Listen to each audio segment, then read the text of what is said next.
While another day has passed since the passing of Kobe Bryant, his daughter, the other 7 souls on the helicopter, we've now learned all 9 names, those who were aboard the helicopter in the crash and near Los Angeles on Sunday morning.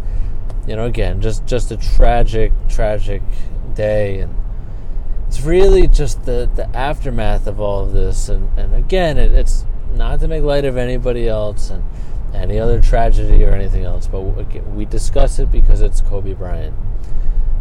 And to see the global impact that Kobe Bryant and his passing have had, it just shows you the legacy that he carries.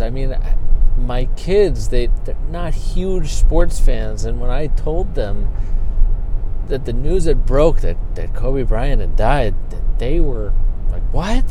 Really? What? And because they knew and know who he is. That's the kind of reach that he has. Even people who are not sports fans, they see Kobe. Crumple up a piece of paper, crumple up some garbage, crumple up something and put it in the form of a ball and shoot it at a garbage can and go, Kobe! That is not just a national thing, that's an international thing that people do. From the United States to China to you name it. And to see the outpouring of emotion, number one from the players and the coaches and people inside the NBA community, this is the first thing I kind of want to touch on. I had these thoughts yesterday morning when we spoke, but I just didn't think it was time to share those yet. Now, I know it's a tough spot for the NBA to be in. There's a lot of things to consider.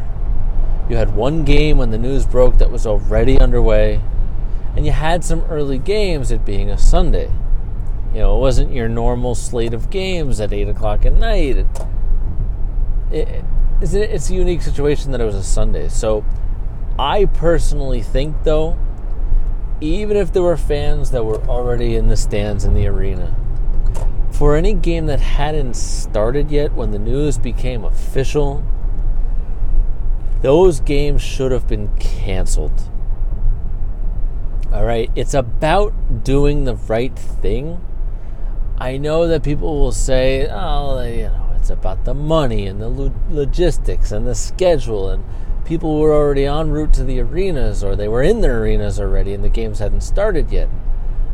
I get that, but it shouldn't always be about that. Sometimes the harder thing to do, the thing that will lose people money, who cares about money in this instance?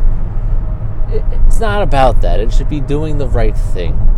And I personally think that the NBA should not have put those players, some of which played with Kobe, some played against him, some were just his friend, some were just spectators like we were, but learn from him. Some of the players that are 20, 21, 22 years old that are in the league today play the game of basketball because of Kobe Bryant. And that impact cannot be overstated. So I think the games being played on Sunday should not have been played. Again, the one game that was already tipped off, there's nothing you could do. But every other game should have been postponed. I'm sorry. That's what I think. Now, the next question is, well, how can we honor him? Now, I think for the NBA specifically, there's a couple easy ways to do it, short-term ways to do it, and there's some long-term ways you could do it. I think that, and this has been brought up many times, this is not my original idea, but I completely agree with it, and this is an easy thing to do. You have the All-Star game coming up. All right, it's in the near future.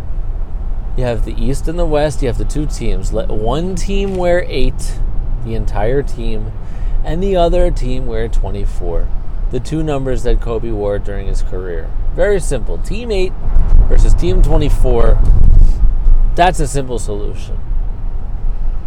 Now, there's been some bigger things that people have been talking about. Do you retire Kobe's number or numbers league-wide? You see it in Jackie Robinson Day, and Jackie Robinson's 42 in Major League Baseball. Nobody can wear that. Mariano Rivera was the last player to be grandfathered into wearing that number. But now, and after that, you'll never see the number 42 worn, other than Jackie Robinson Day, when everyone wears his number.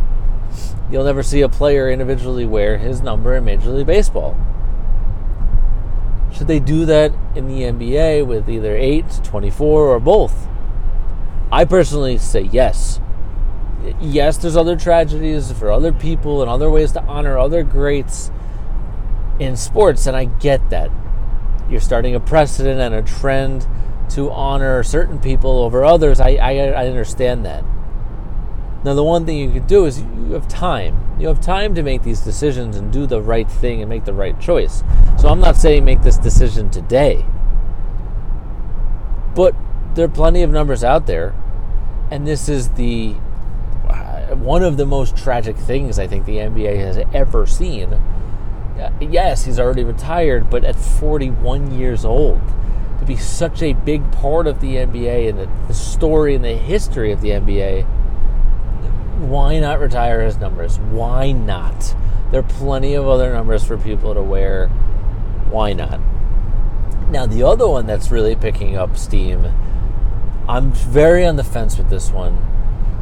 And again, I think everyone needs time to process what's happened and think about it. But somebody started a petition on change.org.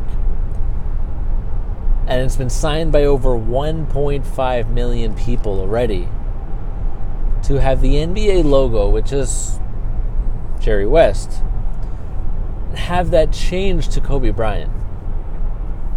Now, don't jump down my throat here, but I think it's a little bit of a reactionary thing to do. It would be an unbelievable way to immortalize him and make it permanent. But God forbid something happens to another all-time great tomorrow, the next day, next year, someone who gets taken from us too soon. Is the NBA then supposed to change the logo to that person? There's a lot of things to think about, and I'm not saying we shouldn't honor Kobe Bryant in as many ways as possible. I just don't know that that's the right decision. I think we need to pump the brakes on that idea and just take the time to process these things and think it through. And yes, have a Kobe Bryant day. Okay? Have, again, the All-Star team wear Team 8 and Team 24. That's an easy solution. But for all the rest, permanent, long-term solutions to honor him, I think we really got to think these through. So another day has passed. We haven't learned that much more about what happened, but we've learned all the 9 names, and it was a foggy day in California. You know, you wish that the helicopter had stayed grounded instead of go up into the clouds, into the fog. You just can't go backwards. So we spent another day honoring the legacy and memory of Kobe Bryant, his daughter, the other 7 souls who were lost on that helicopter crash. And we try to just piece it all together and move forward as best we can. And, you know, the last piece of this is that the Lakers and the Clippers were set to play tonight on Tuesday night, and they've postponed that game. I get it. I have no problem with that. Give the city of Los Angeles some time. With that being said, this is Tuesday morning. I'm Dave Ettinger on the Dave Talk Sports podcast on the Dave Talk Sports YouTube channel, 6:53 a.m. Eastern Standard Time. Everyone, please be safe out there. Enjoy your Tuesday. Maybe tomorrow we'll start talking about the Super Bowl that's coming up on Sunday. Until then, enjoy your day, everybody.